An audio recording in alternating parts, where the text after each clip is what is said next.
Israeli বাহিনীর বিরামহীন বিমান হামলায় কাঁপছে লেবানন। দিন কি রাত রাজধানী বৈরুত থেকে সব জায়গায় চলছে তাণ্ডব।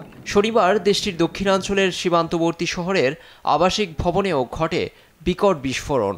এ প্রসঙ্গে ইসরায়েলি সেনাবাহিনীর দাবি, সশস্ত্র গোষ্ঠী হিজবুল্লাহ ও সামরিক স্থাপনায় চালানো হয় এ হামলা। এতে নারী শিশুসহ সাধারণ মানুষের লাশের সারি বাড়ছে।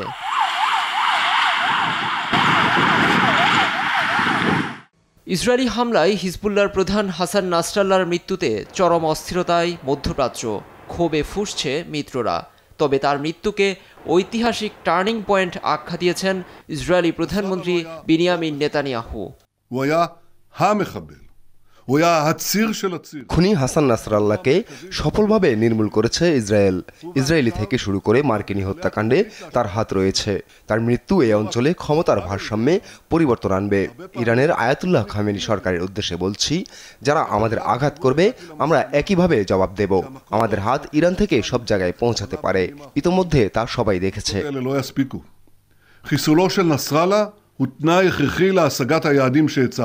এর কঠিন বদলা নেওয়ার হুঙ্কার দিয়েছে হিজবুল্লাহর মিত্র ইরান। আর ইরানের প্রেসিডেন্ট মাসুদ পেজেশকিয়ান দাবি করেছেন, হাসান নাসরাল্লাহকে হত্যার নির্দেশ এসেছিল নিউ ইয়র্ক থেকে।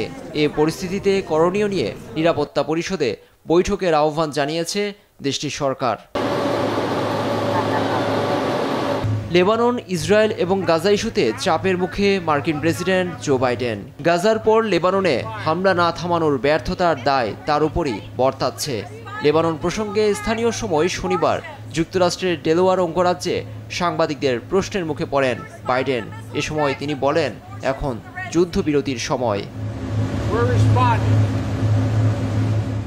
লুৎফর কবির, নিউজ ডেস্ক, দেশ TV.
Thank you very much.